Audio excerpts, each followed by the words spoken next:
Moj žele srušiti taj mali raj, ali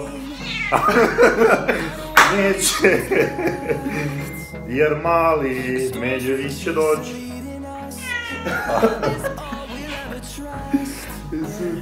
No, I don't wanna waste what's left.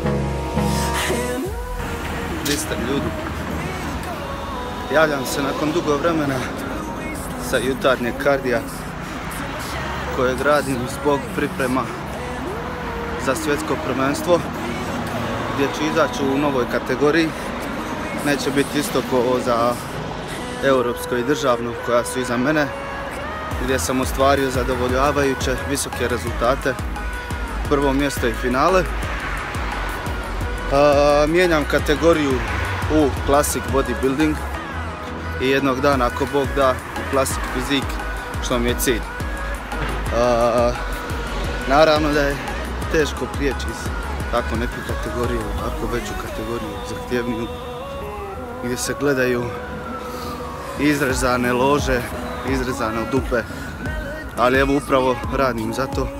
Poslije me čekaju noge, sutra me opet čekaju noge.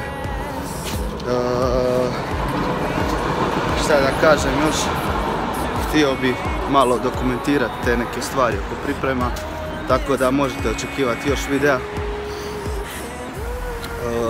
Ovo je još jedna u nizu od stvari koja se ne vidi iza svih onih slika i videa gdje je sve fino, divno, krasno, gdje se vide trbušni mišići, forma, gdje sve izgleda lijepo, ali ono što ljudi ne vide je taj kardio na prazan želudac, to pokušanje spavanja, pokušavanje zaspati navečer gladan i slično, ali hvala Bogu ja uživam u tome svemu, koliko god da bilo teško. Ja ne volim reći da je teško, jer ako nešto volite, to radite bez problema.